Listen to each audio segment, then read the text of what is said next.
Hello, what's up? This is a late night pub where we write drunk, chica sober. This is Laura, your spellcasting author from Paper Cat Books. And this is your boy Joshua, your resident halata, and your new soon to be published author this year. Diba? Talagang kiniklaim natin this Woo! year. I-claim na yan. Yes, Oo. and this is Pam, PKB's first ever traditionally published author and best shoulder to cry on. Welcome to our new episode, you guys. Woohoo! This is, I ano na to? Anong late episode na night to? pub. Late night pub na Episode late night 10. pub. Episode 10?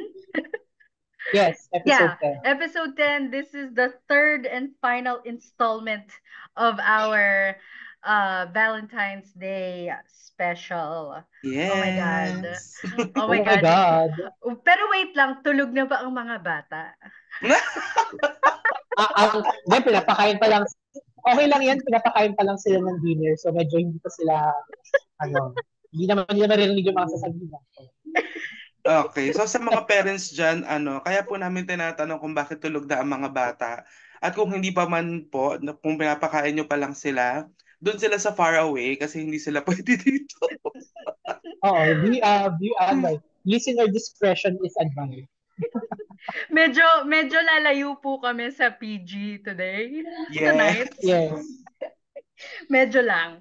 Pero we're going to be talking about, well, as the three romance authors, or one of the, ano ba, three of the, tatlo nga pala tayo, three of the romance authors in Paper Cat Books. We're going to be Yes. talking about writing romance. True. Okay. Yes. So, eto na yon. Eto na yarn. So, when we, let's say, as romance writers, kasi when we write romance, Mm-hmm.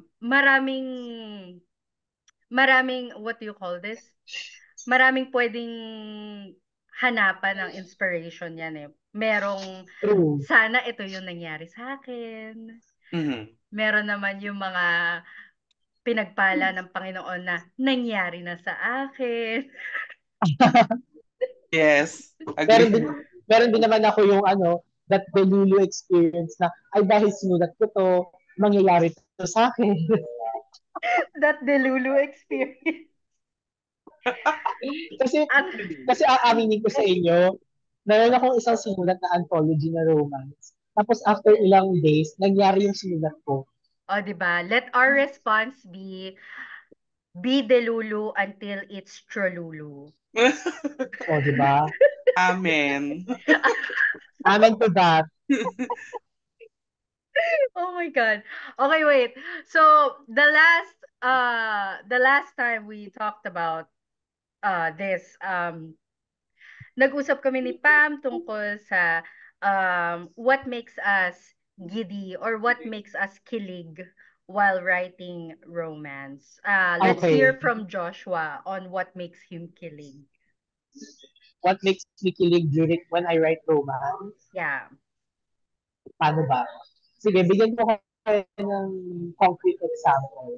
I just finished writing chapter, I just finished editing chapter 6 of my debut novel. Tapos Mhm. merong scene doon na yung main character, nag-hug siya dun sa isang love interest. Tapos, alam mo, kasi umiiyak siya, tapos binigyan siya ng kwek-kwek. So parang, goal ko kasi para kiligin ako is yung parang I add a little bit of realism to it.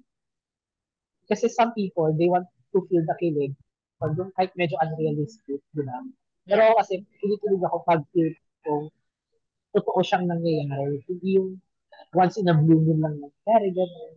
Parang kung ano nagpapakilig sa akin pag nagsusulat ako is, I take it out from my own experiences or experiences of other people. Yun yung nagpapakilig sa akin.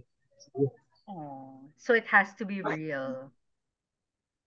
yes, it has to be real. Kasi, alam mo yun, hindi mo ma-describe ng maayos yung sensation na naramdaman mo, like yung pagtaas ng balahibo mo, yung pag yung pag-init Mhm. ng cheeks mo, o pag-init ng tenga mo, yung nafe-feel mo na parang naiihi ka, na parang sumasakit yung dibdib mo, gano'n. Yeah, Hindi mo siya na-describe ng maayos kung hindi mo siya true, na-feel. At saka, true. at saka, doon lalabas yung creative juices mo as a writer. Like, syempre, parang, halimbawa, yung pag-twist ng chan mo, parang may na-experience ka before na nung ilang araw kang hindi kumain. Tapos, ganun din yung same experience. So, a lot of people na baka ilang araw din hindi kumain, na hindi pala nakakaramdam ng kilig, ma-i-infer nila, parang ito rin pala kapag feel ng kilig. So, parang, doon ko nakikita na that for me to write a really good kilig romance novel, you should have at least experienced. Mhm. Oh my Ayun. gosh. The killing factors are they have True. to be real. Kasi for you to like, Ayun. what do you call this? For you to have people relate to the killing in the book. Ano pa So, ba? Sige, go. So ngayon, di ba, syempre, we're going to talk about, naman yun, writing romance, di Mm-hmm. ba? So, as kasi curious ako, like, kasi wala ko last episode eh. So, di ba, ang susulat nyo, what makes us kilig when we write romance? So, sa Mm. tingin ko naman, magandang tanong eh, why do you choose to write romance? Why we choose to write Why do you want romance? to, out of all the genres that are out there. Oh. Okay, Pam, ikaw muna. Ano ba yan? Akala ko ikaw. O ikaw, Pam, Ikaw kasi muna. hindi, alam mo, dapat ikaw, Pam, kasi lahat ng mga tao, laging kinikilig sa ang pag-ibig ni Taylor. So, ikaw ang Okay, okay. experience sa aming lahat na may kilig, di ba? Or like Okay. why you write romance. Sige. Out of all the genres, pinili ko yung romance na isulat. Kasi for me, Okay, aminin natin, it's the easiest. For me, it's the easiest to write. Kasi pwede ka dun humugot galing sa true. sarili mong experience lang eh. Parang hindi mo masyadong kailangan lagyan ng tawag dito ng katulad ng sinasabi mo, well, while you prefer na kailangan may realism doon sa brand ng romance na sinusulat mo. Ako kasi Mhm. I more on make hugot sa fantasy side of it na ini-inject ko na lang yung mga yung Okay, talagang mga na-experience ko ganyan to make it a little bit believable ganyan para ma-convince din okay, yung mga readers na posibleng mangyari to ganyan. So ayun, for okay, me aside from it is the easiest, and for me it's also yung feeling ko lang mas maraming magiging interesado makaka-relate. na basahin. Oo, kasi True, mas maraming makaka-relate. true. Ayun. That's How true. about you, Lord? Um, well, the same kay Pam din naman, na parang marami din naman Okay. makaka-relate. And as someone na hopeless romantic nga, I think Ayan, same tayo dyan.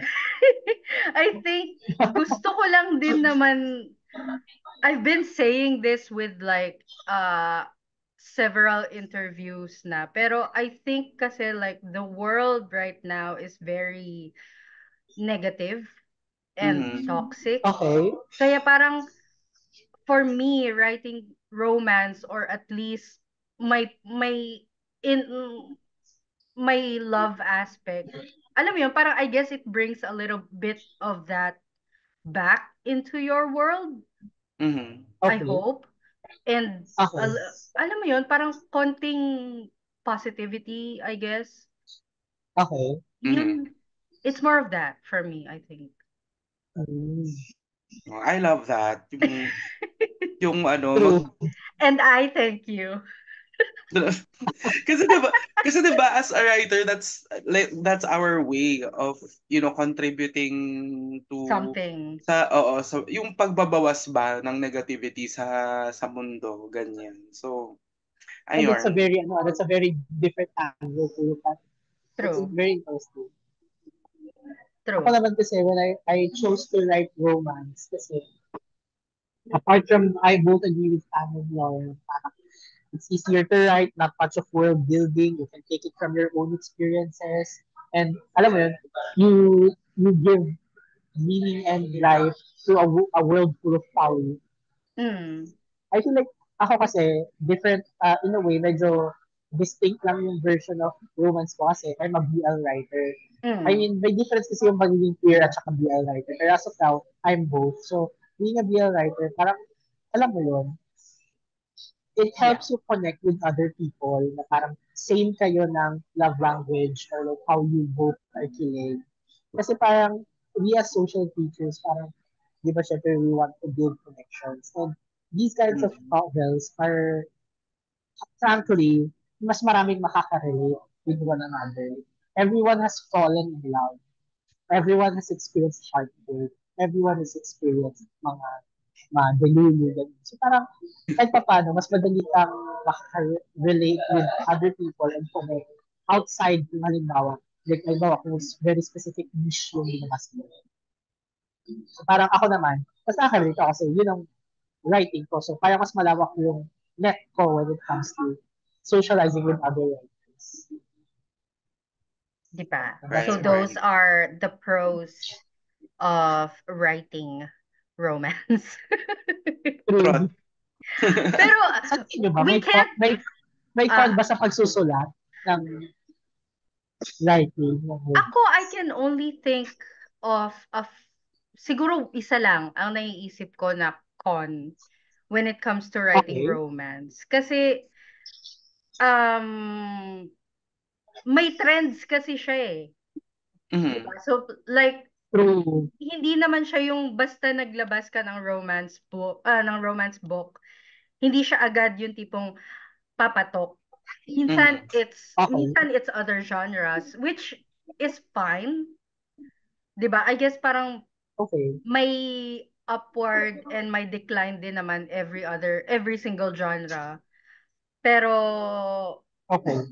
ayun lang, minsan may mga ibang tao lang din na may uh certain niche ng Mhm. romance silang hinahanap, True. parang ganon, Agree. 'di ba? Babalik tayo sa mga tropes na pinag-usapan namin ni Pam. So parang kung kung hindi mo gusto yung trope na I nangyayari doon actually, sa romance mo. Mhm. Ano yan, gusto ko na Joshua? malaman kasi hindi ko pa napapakinggan yung ano. Di, okay lang, sorry, ang tagal ko na kayo iniintay. Pero naku-curious lang ako. Kasi kung sabi niya about sa trope. So parang, Oh. kayong dalawa, ano yung favorite yung love trope? Kasi Ito na curious ako, naman hindi ta. ko narinig Ay, ito yung na naman tayo. episode eh. Hindi, one answer lang, hindi na kailangan i-explain. Para hindi tayo Sure. magtagal. Oh, oh, ang timer, mind the timer. Eh kayo, anong favorite yung love trope? Sige ako muna since kanina si Pam na yun nauna. Oh, go. Um, Okay. ano nga yung sinabi ko before? Ayun yung parang gusto ko yung Hindi ko trope na alam. parang love conquers all type of trope. Mhm. Na parang, Okay. that's my Ik- top tier ikaw trope. pa. Ako naman Okay. ang ang favorite ko na romance trope ay yung love is sweeter the second time around. Ayan, mga second chances. Ah, Turn. kaya pala may second chance yung ano. Yes, 'di ba? Now Yun I get talaga. it. Mm. Okay, now I get it. Sige, sige. Ako kasi, Hmm. ang favorite trope ko is yung, kung naalala niyo, sinabi ko before, ang favorite trope ko is love comes from yung childhood best friend mo, pero magiging enemies kayo, then saka kayo magiging lovers. So Oh. from Yeah. childhood best friend, tapos magiging enemies to lovers. Iyon. 'Di Yun ba? ang aking favorite. Oh, Tapos which So, I think ano, is unique, no, kasi normally lang from enemies to lovers lang, pero yung to sa'yo kasi lovers. may childhood na kasama, oo, so oo. magkakilala na sila like Oo, from way back, and then magiging enemies oo. lovers, yeah. So, so ngayon malalaman nila sino yung favorite sino yung magiging favorite love interest ko sa libro ko kasi sinabi mo yung favorite love interest ko. Team Yung, Atom! Team Atom! sorry, Team CX ako eh. Team Atom! Charot. Team CX pala si Yeah. si Joshua, Team okay. CX, Team CX ako. Sorry, Team Atom din ako. Team Atom Ano, din ako. My God. Laura, Oh, you were saying earlier. may naisip kasi akong question dito na parang, I mean, Okay, we're all romance writers din naman. Pero, okay, we're only human, I guess. So, okay. ang question ko is, meron bang ginagawa yung lead nyo or any lead sa book na nagpapakilig sa inyo? I like yung kinuha namin talaga na nagpapakilig sa akin. Ganon. Oo, oo. Um, sige, ako muna. Siguro ang pinaka-kinikilig ako na ginagawa ng is yung ano, like very physical. Mano kasi ako sa physical touch. Eh. So, yung parang may times kasi yung love interest, ikakap niya yung face ng main character, itatouch niya yung likod Oh my niya, yung mga God! ganon. Wait! Oh my God, wait! Yun yung Kasi mga gusto parehas ko. tayo! Gusto ko Ganun yung yun. gusto ko. Wait, Tapos parehas. meron ding scene na ano, yung halimbawa, ano, ang pinaka, ano doon is, ang pinaka favorite ko bukod sa physical touch is, yung pag halimbawa, napaka-helpless mo, pero i-defend ka niya. Tapos, meron Oh kasi isang scene doon na nakipagsuntukan siya, tapos ikaw yung magagamot sa kanya. Like my God. yung parang ikaw yung magpupudas ng blood niya or whatever. Pam! OMG. Touch her and you die trope. O context nung touch me or you die. Kay Joshua. Ano, Context sorry? context po nung touch her and you die, it's another trope. It's another Ano romance yun? trope. Touch her and you die? Ah, okay, oo. Yung parang super defensive yung ano, Oo, yung partner oo. towards the other. Tapos, oh my God, I can't. Hmm. I can feel my cheeks. Yan yung isa sa mga nagpatagal nung last episode, no? Oo. Yung kakadiscuss namin ng touch her and you die na trope. My gosh. Okay, ikaw naman, Pam. Kasi parehas kami ni Joshua eh. I was about to say that, yung magka-cup ng face and all. Uy, nakakilig naman. Ay, well, since nasabi na yung physical touch, edi syempre well, matik naman na nakakakilig naman talaga si physical touch. Pero in terms of my book kasi, yung mga bagay na ginagawa ni Atom na talagang habang sinusulat ko siya, kinikilig ako. Is when, Okay. when he acts around Crayon like a kid. Oh, Alam mo yun? that's Oo, cute oo, though. yung nagpapakit siya na, di ba? Oh, Maraming that's instances na Oo, ganun. naalala cute. ko. Oo, Oo. tapos yung and ito yung isa sa mga sinabi ko doon last episode, Laura, is yung niya, yung relentless pursuit na, 'di ba, kahit nabubwisit na sa kanya si Crayon, tuloy pa rin siya na Go pa rin bibigay siya siya ng ng go. gifts. Oo. Go pa rin siya ng go, bigay siya ng gifts, ganyan. Globe yarn. Yun talaga habang nung sinusulat ko yun, sobrang kinikilig talaga ako doon. Pero mas kilig for me yung yung part na para siyang bata pag Nagre-regress siya. he acts like a boy kapag kasama niyo Alam si mo, Crayon. may tawag dyan eh. I think I've read like a few, yung mga ganyang lead characters na parang ang Okay. tinatawag nila is like the loser boyfriend daw na very simp type of ano. Na Yung sorry da. loser type of boyfriend daw. Parang ganun. Mm. Yung parang, Okay. parang they're simping so hard. Okay, okay. Gets. So parang, okay, I think I get it. I think I do. Okay, so since tulog na ang mga bata, charot. So we talked about what makes us kilig from a main character. Okay. What turns you guys on sa isang lead Ako? character? Sige, go. Go, Joshua. Sige, Simulan ako. na. Sige, ako muna. What turns me on siguro? Actually, ano ba? Medyo, ano eh.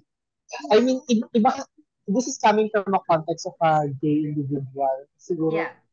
um, hindi, at siguro ito na lang. Magsasabi na lang ako na hindi ako usually nag-turn on sa mga usual na tinitingnan ng mga tao. Like yung mga Yeah. physical qualities like the biceps, the Yeah. body. I mean, Yeah. it helps, pero hindi yun eh. Parang it's more of how he touches you. Hmm? Mhm. Na parang, yun na, yung parang katulad na no, when he taps your face, tapos biglang parang, from nice, magiging malibag siya. o kaya yung parang, ay, alam ko na. Siguro, may ano ko, hindi ko alam kung alam yung term, pero meron, minsan kasi, may, yung halimbawa, parang nakaka-good boy mo. Pero, Mm. pag kayong dalawa na lang, meron siyang lot very Good boy in the Oh. streets, animal in the sheets, ganun. Yeah, kaya, yes, gano'n. agree. Yan talaga. Yan talaga. Girl. Sige, bago si Pam, ako muna. Ano ba? Go. Kasi we talked about the cupping on the face. I forgot to mention, pati pala, 'di ba ika-cup niya yung face nung ni partner. Gusto ko rin na Okay. kinikilig din ako yung when the hand moves from the cheek to the nape. Oh. Okay. Mm. Medyo umiinit na. Oo nga eh. To the Getting hot going in to here. going to the nape of that person. So parang, oh my gosh, okay, sige. Pero pero I guess what turns me on is, alam niyo sa anime or sa Japanese culture, yung kabedon. What's that? Yung Sorry, ano, what's that? yung ipipin ka sa wall. Ah! Ay, isa din yan. OMG. Di ba? I'm like, daddy. Oo, madalas mo kung makita yun sa sa anime, even sa sa K-drama. Di ba? Madalas madalas makita yun eh. Pero, girl, alam mo kung kailan ko siya unang nakita? Kailan? Saan? Meteor Garden. Meteor Garden! Sabi ko na nga ba? Dawing Oo. sa, you wrecked Yeah. me. Team Okay, Daming sa Pam. pa rin. Pam. Ah. Labasan na ite. Ikaw naman. Well, din, naka-turn on din for me yung niya, katulad yung sabi mo yung ipipin sa wall, yan, isa yan sa mga ko, what do you call this ba? Mga turn on things, ayan, sige, ganyan na lang. Okay. Tsaka yung hug from behind. Oh my God. Yon. Ay, isa din yan. Yun talaga malakas na yun sa akin, parang, okay. Mm. I can remember kung meron bang scene. Ay, merong scene from Crayon na ganon. Oh, meron yung hinag siya ni Atom sa likod. Meron. Oo, pero yun parang medyo malungkot yung scene na yun. So it's not, hindi siya yung hindi Okay. siya yung, Hindi siya spicy. yes, hindi siya spicy. So, ayun nga, ano pa ba? Yung pin sa wall, hug from behind. Tapos yung pag nag-uusap yung si main character and si male lead, yung pag tinititigan ni male lead si bidang babae sa eyes, tapos yung lumilipat-lipat yung tingin niya sa eyes tas sa bibig, Girl, from bibig to eyes, ganon. I'm crying. Ay, my Yung mga God. ganong titig, oo, ganon. Yan, yan. Isa yan sa mga turn on things for me. Diyos ko, hindi na turn on things sa akin yun eh. Ano na yan eh. I'm melting kind of thing na yan. Mamahalin mo na, no? Pakakasalan mo na. Ako siguro, add ko lang, isa sa mga spicy seals sa kanila. Kasi di ba, halimbawa yung, nag-pop ng tasting. I mean, medyo specific to, pero like, gagamit siya ng ibang sense yun ng information. Like, halimbawa, ang garapan yun sabihin dito sa podcast natin. Pero ito daw, di ba, face ka. Tapos kukunin niya yung fingers mo, tapos ilalagay niya sa bibig mo, parang Wait. Ilalagay sa dibdib? Or ilalagay sa bibig? sa bibig niya. Oh! Ilalagay sa bibig niya. Kilikis ka niya, gano'n. Ah! Tapos titigan ka niya. Grabe na yan, Laura.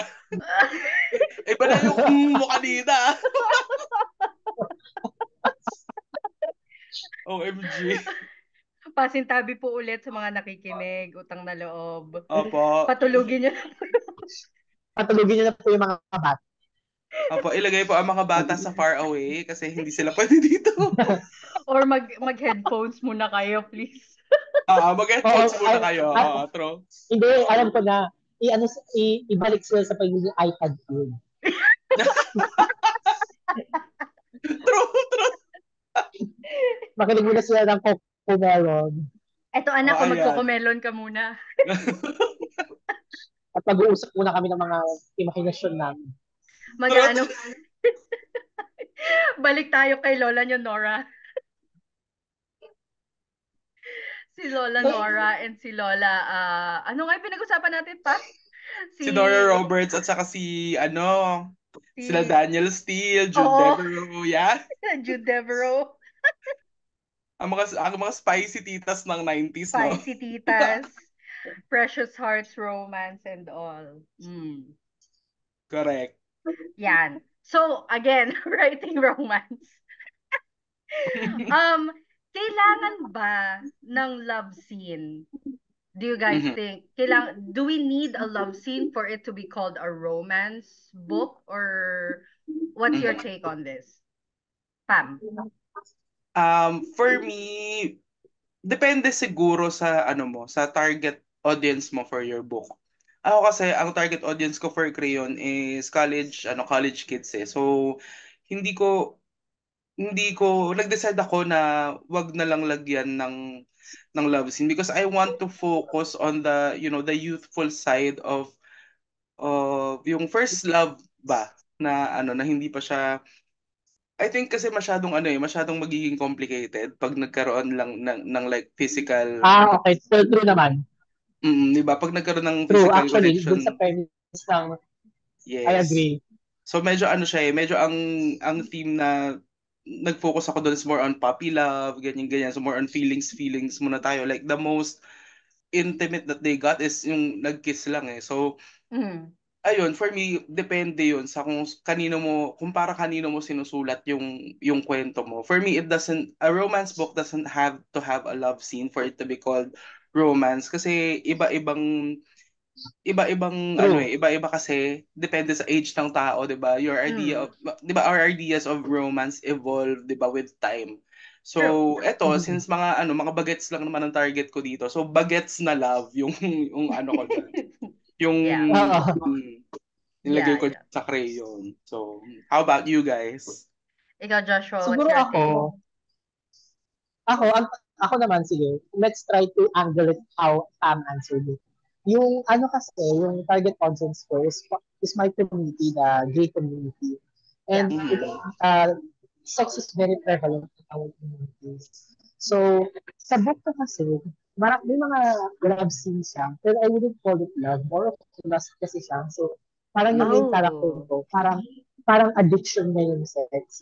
Parang yun yung yun yung alcohol niya, yun yung yosi niya. May sasabihin sana. Pero sige, continue muna. Sorry. Pero, it's okay.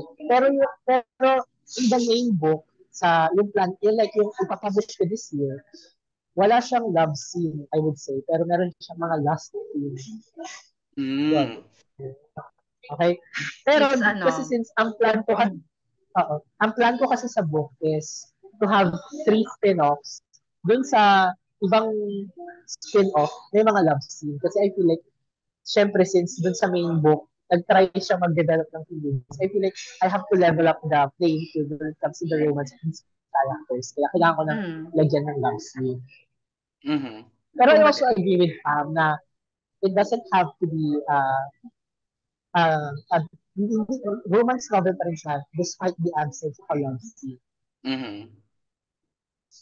So, I you mean, were saying, guys, sorry. yeah, yun din, I guess, we all stand on the same opinion na you Oo. don't really need a love scene for it to be called a romance book or a romance story. Kasi, I mean, have you read or have you seen movies na puro lang yearning yung nangyayari? Mhm. 'Di ba? Parang Oo. nakakakilig pa rin naman even if they don't like um openly make out. Mhm. 'Di ba? Parang Okay. alam mo yung parang simpleng nag-touch lang yung fingers nila tapos parang oh my god, oh my god.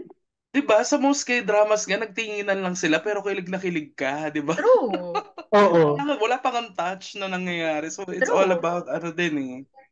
Minsan I how it's executed. I guess it really is how it's executed, how it's written, lalo na kung mag-resonate dun sa readers Mhm.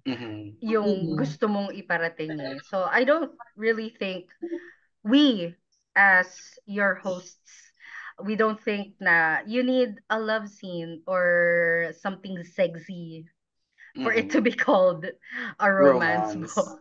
Kasi Mhm. again, it's a different kind of subgenre ng romance if you write it in a sort of Baka erotica ano kind na of siya, way, 'di ba? erotica Yes, na siya, yes. hindi siya romance, naganda lang siya sa erotica Yeah, maraming ayun nga, subgenre. marami siyang branches and all that. Mhm. 'Di ba? But the main question is, spicy or fluffy ang gusto ninyo? Ano? Spicy. Spicy or? No question. Fluffy. No Fluffy. explanations needed, spicy. Spicy ako. Ako when it Your comes to girl wants romance, it spicy. Parang ganun daw. true. When it When it comes to comes to romance, romance, spicy din spicy. ang bet ko. Oh, gusto ko pareho Ikaw ba, eh. Fluffy? Hindi, gusto ko somewhere in between. Pero Oh!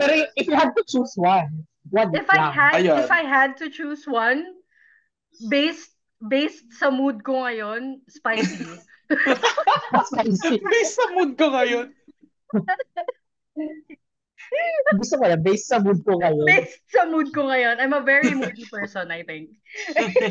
Oo. Pero, ewan ko, kasi gusto ko yung gusto ko yung somewhere in between, na Goldilocks yarn. Um, gusto, Oo. gusto ko yung yung tipong parang hot and heavy sila 1 minute, tapos when they're done, they're just cuddling, parang gano'n. So I'm like, okay, Okay. Okay, that's like gets. intimate for me, na it's not purely physical, parang gano'n. Yes, yeah. I Agree, see. agree. Again, ang pinag-uusapan po namin ay libro ha, hindi real life. Well, Yes, yes. Libro po, libro. yes. Libro po. Actually, Okay. libro po. Libro po.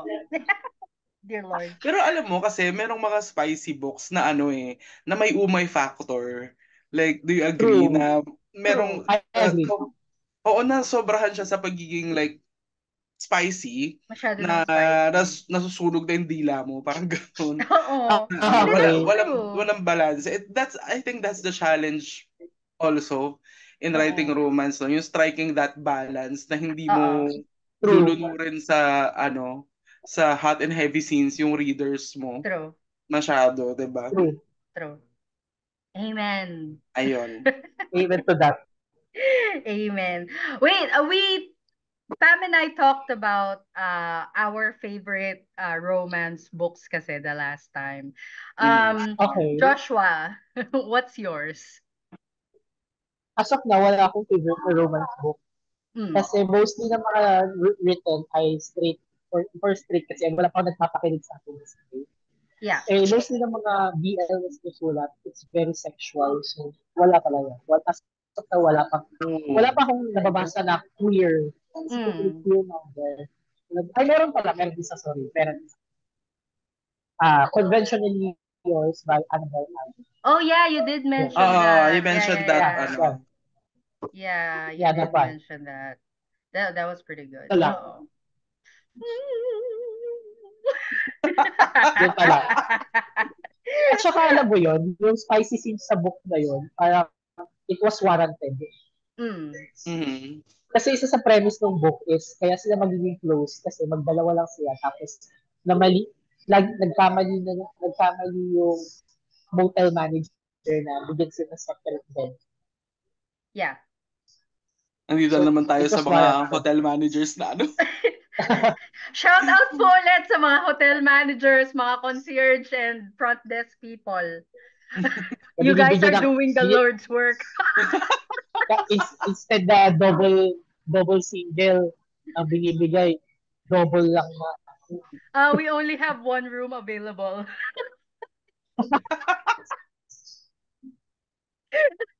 At nangyayari lamang siya sa mga pagkakataong hindi talaga gusto nung dalawang characters na magtabi sila Trot. or magsama sila sa isang kwarto, ganun. Trot. I'll take the couch, you take the bed. Yung mga ganon. Ay, meron ganyan sa yung favorite ko yung Love Victor, na parang sinabi na, dito na lang ako matutulog, nag-iingat ko pa siya. Tapos sinabi ng main character, dito ka na sa taas. Tapos wala pang 2 minutes, naghalika na siya. Again, thank you po, front desk people. Yes, kayo ang mga tunay na bayani ng mga romance stories na yun. Trot. MVP ng mga romance novels basically. True. Correct. My goodness. Okay, so balik tayo sa pagsusulat ng romance, no? How do you guys write spicy scenes? Mm. How do I write? Yeah, ikaw muna, Joshua. Ito na sabihin ko, malalaman mo a real gay guy wrote my spicy scenes. Kasi I know what happens in the book. Eh, may mga iba kasi na straight women, sorry na lang to the straight women who write very sexual BL. We don't know how gay sex works. Ang feeling nyo parang vagina ang anus. Yun ang sabihin. Mhm. You have to learn that. Yung ang advice ko sa mga straight women na nagsusulat ng BL. Do not treat the effeminate guy or the youth. Do not treat the bottom as a woman kasi lalaki pa rin. Yes. Do your Yun ang- research, people. What do Mag-research you mean? din Like, ka. Research parang din. halimbawa, oo. Research din. What about you, Paano kayong Pam? dalawa? I mean, si Pam muna. Kasi considering wala pa namang spicy kay Crayon, how would you write the spicy scene? Oo nga. If 8 p.m. you will have a spin-off tapos magkakaroon ng love scene, how would you write it? Sige, kung Kinikilig na siya, wala pa. Iniisip ko kasi, kung gagawan ko man si Atom at si Crayon ng love scene. Kasi sa history nila, Crayon, it will be Crayon's first time. But not for Atom. Si Atom hindi. Kasi playboyish. May ex-girlfriend. Playboy si Kuya, di ba? So, ayun. Oo. So, meron he has some experience. Crayon has zero Ay, experience. gets ko na. Parang nag-get ko rin yung trope na gusto mo. Pero girl, I would Sorry, imagine pero that it continue. will be... Kasi if I will write it from Crayon's point of view, it will be incredibly awkward sa una. Kasi diba, kasi pag ikaw, diba, pag first time mo and then you're with someone who has experience, Yeah. overpower ka nung anxiety mo na hindi ko alam yung ginagawa ko, ganyan, okay? And hindi ko sinasabing personal experience to. Pero diba, you will Disclaimer. imagine na, kasi naman it all goes, parang I think it's all the same for, anything na first time mo. Diba, syempre kakabahan ka kasi hindi mo nga alam kung paano siya gagawin. So, Oo. ayun, I would imagine na, yun, from Korean's point of view, it will be incredibly awkward. And Okay. dahil na awkward nga si Crayon, Atom will be as awkward. Di ba? At equally awkward din Okay. siya. He will be Yes. like asking her at every turn if she's okay. Are you okay? So parang magiging instead of a spicy love scene, parang medyo magiging comedy, low-key comedy siya. Low-key ko. Yeah, I get it though. Kasi I parang, get Pero it. actually, yun ang fluff na hinahanap ko. Yung Ang parang cute mm, niya though. Oo. awkward, pero nandun pa rin yung love. Kasi parang Oo. awkward yeah. nga, pero you love each other. So parang wala lang sa inyo kung nagkakahiyaan kayo. Parang in the end, Mm-mm. Mm. it's how you two share the moment. Yes, that's Yes. true. So gano'n, 'di Aww. ba? Hanggang sa love scene, medyo kilig doon pa, leaning toward pa rin sa kilig side ako, 'di ba? So ayun, siguro kung meron mga next like pagkakataon na magkakaroon sila ng love scene, parang mas magiging na siya, pa-spicy siya ng pa-spicy habang Ay, tumatagal. No, ganun. pa-spicy ng Oh, pa-spicy. pa-spicy ng pa-spicy habang tumatagal, ganon. Pero the first encounter will be incredibly awkward, a little funny, Hmm. and ayun, yung parang feeling ko maraming makaka-relate doon sa first time experience, especially if you're with a guy na talagang mahal mo, like Yeah. you're not just trying to sleep with him to keep him. May mga ganun kasi na Yes. nape-pressure lang into the physical act of sex para to keep the person that To they're keep with. the guy. Yeah, yeah, yeah. Pero ito kasi sila parang they decided na they're together na ganyan and they're Oo. doing it parang, 'di ba? So ayun. A celebration of love, ika nga. Yes, yes, it's Ang like taking ganon. it to the next level, ganon. Yes, yes. Ako, I think, babalik ako dun sa sinabi ko na it has to be somewhere in between pa din. Mm. Kasi considering at last, hindi na, I guess hindi naman na sila mga bata din talaga. They are, Mm. I mean, immortal and a career woman. So parang, I guess in a way, may experience na sila pareho. Pero I still wanted to keep that, hindi innocence more of parang yung intimacy na hindi lang siya just because it is a physical act. I wanted to keep the emotions there. Na Mm. yun nga katulad ng sinabi mo na you guys are taking it to the next level na Mm. hindi lang just because, excuse my language, makaraos. Okay. Ay, Yes. grabe. Totoo naman din. True. 'Di Truly ba? Kasi naman. Mm. gusto ko pa rin yung nandun yung tipong parang there's that love that they share with one another. Tapos they're just expressing it in a physical way, Yes. in a Okay. different kind of level, I guess. Parang Pero ganon. yan ang difference siguro na makikita nyo when it comes to my debut novel. Kasi nga, parang mostly din kasi ng mga GD, ginagamit lang yun, parang makaraos. Mhm. Parang makaraos. Hmm. Oo. Yes. Eh, okay, so we talked about spicy scenes. Paano nyo, ah, especially sa side ni Joshua, kasi you mentioned na your character uses Okay. sex as, again, para makaraos and all. Oo. How would you write yung fluffy emotional scenes though? Ay, Ako gusto ko yan. siguro, Go. how would I write? Siguro ang pinakauna, ako ewan ko, yung si Anton kasi, yung main character ko, kinuha ko yung crybaby side ko. Na pero yung reality, hindi talaga ako crybaby. Pero like, gusto kong umiyak, pero hindi ako naiiyak. Pero si Anton, binigay ko sa kanya, na kaya niyang umiyak talaga. So, it begins always with a very emotional vulnerability bago magkakaroon yung fluffy scene. Hmm. Parang, it's more of magbe-breakdown muna siya bago magkaroon ng parang comfort, yung cuddle, yung touching na non-sexual way, gano'n.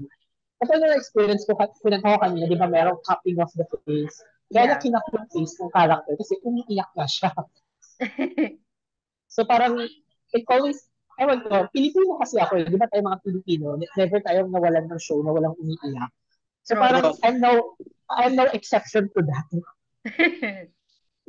I embrace my Filipino blood na as an author, hindi mawawala yung mga may Yung umiiyak. iyakan portion. Oo. Oo. True. Kasi Iyakan portion, mahilig correct. tayo, mahilig kasi tayo sa melodrama eh. I mean, I must prefer True. melodrama. Oo nga, no? Mahilig sa drama. Pero parang, Mahilig sa tsaa. ba na umiyak? Oo, may mga scene na umiyak si Crayon sa book eh. Inisip ko rin eh. Oo, meron. Meron, yeah. She did cry Pero a nag, few. Oo. Yeah. oo, naalala ko. Pero nag-proceed ba yung with the flock? Parang hindi, no? What do you mean?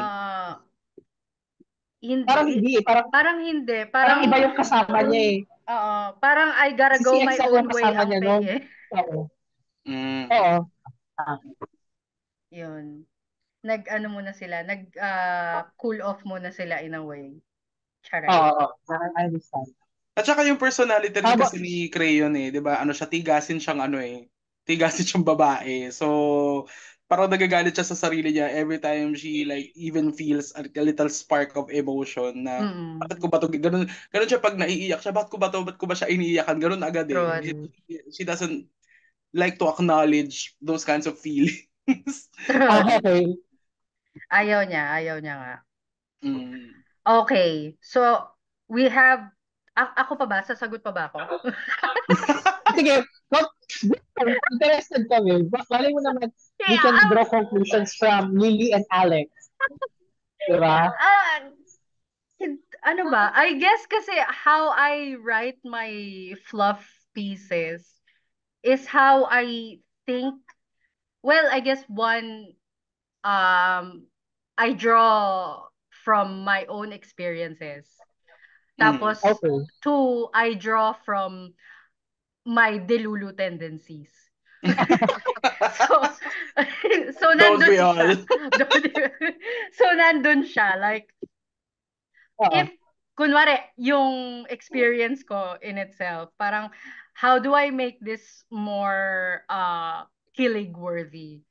Kumbaga, kung sa akin kilig Okay. siya, baka kasi sa readers ko hindi pa masyado. So, how do I make it like Oo. twice or 10 times more kilig? So, dun ko Okay. nilalagay yung essence nung delulu tendencies ko. Okay. So, it's like reality plus the delulu tendencies Oo. equals my fluff pieces. Parang, Yes, tama. Sabi nga nila, parang ang boring kasi pag hindi ka delulu. again, let our True. response be delulu until it's trululu. Until it becomes true lalo. Yes. Okay, final question kasi mukhang Ay, mag-extend na naman ito tayo. na naman, ito na naman sila extend. Oh, last na. Last question. Sige lang na. From all of us romance authors, what are your tips on writing romance? Mm. Ako, ang mabibigay kong tip, ah, most of the authors kasi, and not only exclusively authors, most of the screenwriters, most of the authors, the journalists, they take from their own experiences. And sabihin lang natin na maybe our experiences are unison, like parang nasabi natin na parang laos na siya. Pero hindi Yeah. eh. You are an individual and every story that you write will have a personalized feeling or an individualized feeling. So don't feel, wag ka matakot na parang dahil feeling mo generic siya or parang Mm-mm, sinakplakan na siya Mm. or mm-mm. what's that term? Parang cliche na siya. Ay, huwag mo nang isulat. Hindi, still write it because it comes from your own experiences. Siguro, Yes. just bedazzle it with your own experiences. If I would believe a lot of people would be able to relate to it. Yun ang just keep Amen. writing. Yun ang Yes. ginagawa ko ngayon. Yes. Yes. Pamela Mela.